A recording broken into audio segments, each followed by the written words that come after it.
mata pelajaran Pendidikan Kewarganegaraan bersama dengan Ibu. Bagaimana kabarnya semua? Semoga selalu sehat walafiat ya. Baik anak-anak, untuk memulai pembelajaran hari ini, mari kita berdoa bersama dengan membaca surat Al-Fatihah di dalam hati. Berdoa dipersilahkan. Setelah berdoa bersama, jangan lupa untuk mengisi daftar hadir di Classroom yang sudah Ibu sediakan ya. Jangan lupa linknya diklik, kemudian diisi nama, kelas, dan tanggal pengisian absensinya di Classroom.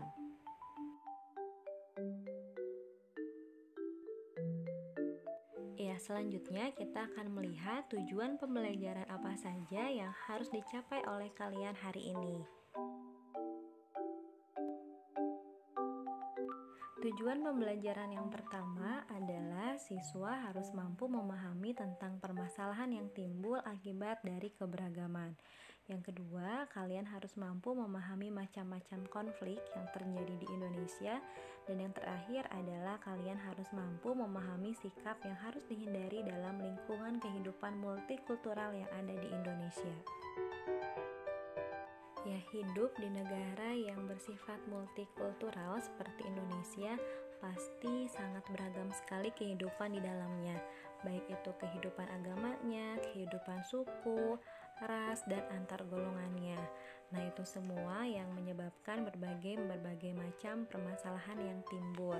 Nah, sekarang kita harus mengenal terlebih dahulu macam-macam konflik apa saja yang pernah ada di Indonesia. Pertama adalah konflik antar agama, yang kedua konflik antara suku, yang ketiga konflik antar ras, dan yang keempat adalah konflik antar golongan. Selanjutnya, Ibu akan menampilkan beberapa gambar yang menyangkut tentang konflik-konflik yang pernah terjadi di Indonesia. Silakan disimak terlebih dahulu gambar-gambarnya dan diperhatikan ya. Ya, gambar pertama adalah contoh konflik antar suku yang pernah terjadi di Indonesia, tepatnya di Kepulauan Papua. Selanjutnya ada lagi, ini adalah aksi yang menolak kekerasan antar nama agama dan merupakan contoh konflik agama yang pernah terjadi di Indonesia. Dan yang ketiga, ini adalah konflik antar ras, yaitu ras suku Melayu yang ada di negara Indonesia. Dan selanjutnya ada juga contoh konflik antar golongan, dan ini adalah terjadi di golongan terpelajar. Ya, contohnya adalah tawuran. Ini juga merupakan contoh konflik di antar golongan. Ya, setelah tadi sama-sama kita menyaksikan beberapa gambar mengenai contoh konflik yang pernah terjadi di Indonesia. Sekarang kita akan bahas ya, kenapa sih di Indonesia pernah terjadi konflik, bahkan sampai saat ini pun konflik masih sering terjadi di negara kita. Ya, penyebab konflik itu beragam ya anak-anak, tapi salah satunya konflik dapat terjadi yang pertama karena tidak adanya persamaan pandangan antar kelompok, yaitu sudah berbeda tujuan, ya berbeda sudut pandang. Kemudian yang kedua yaitu norma-norma sosial tidak berfungsi dengan baik sebagai alat untuk mencapai tujuan. Jadi norma-norma seperti kesopanan, norma kesusilaan, norma hukum itu sudah tidak berfungsi dalam sebuah kelompok tersebut. Yang ketiga, adanya pertentangan norma-norma dalam masyarakat, yaitu perbedaan sudut pandang tentang pemahaman dari norma. Yang keempat, sanksi yang tidak tegas. Nah, ini juga merupakan salah satu munculnya konflik itu karena adanya sanksi yang kurang tegas. Ya, selanjutnya adalah tindakan masyarakat sudah tidak sesuai dengan norma. Ya, jadi banyak masyarakat yang saat ini memang tindakannya sudah tidak sesuai dengan aturan ya, dengan norma kesopanan, norma agama, norma hukum, dan norma kesusilaan. Dan selanjutnya yang terakhir yaitu terjadi proses disosiatif. Apa itu disosiatif? Disosiatif yaitu proses yang mengarah pada persaingan yang tidak sehat, ya, tindakan kontroversial dan pertentangan.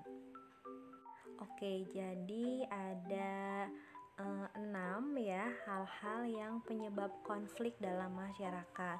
dan seharusnya hal-hal tersebut bisa kita hindari karena kita seharusnya sudah sadar ya bahwa kita tinggal di negara Indonesia yang bersifat multikultural, yang artinya banyak sekali keberagaman yang di dalamnya. Maka kita harus ingat dengan semboyan Bhinneka Tunggal Ika, berbeda-beda tetapi tetap dalam satu jua.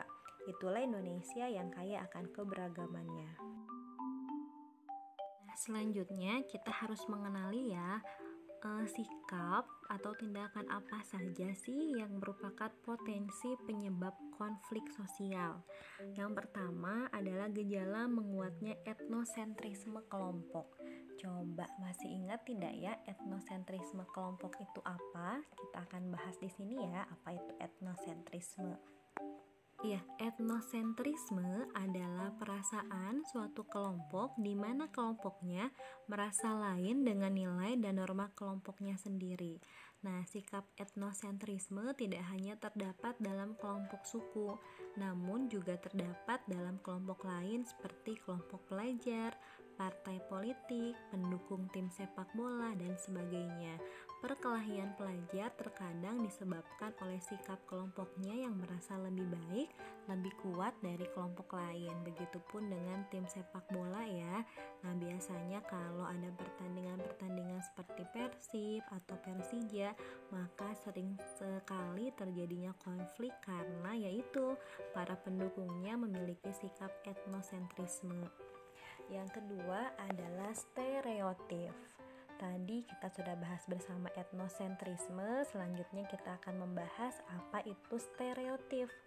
Nah, stereotip ini adalah suatu kelompok, yaitu anggapan yang dimiliki terhadap suatu kelompok yang bersifat tidak baik.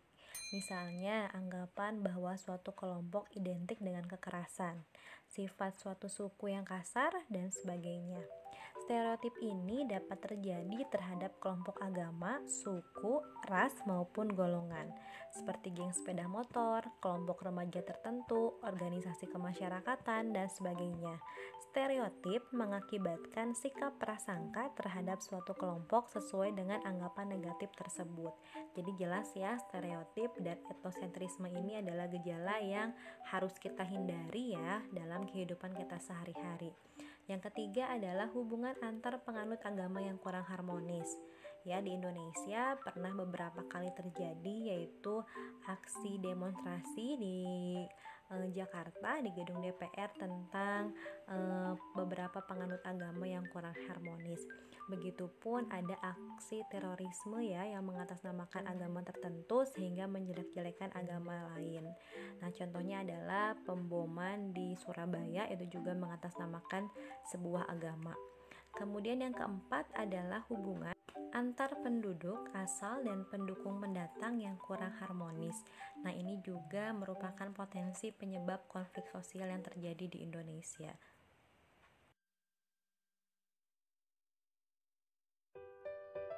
Baik, materi yang tadi adalah penutup di pertemuan kita hari ini.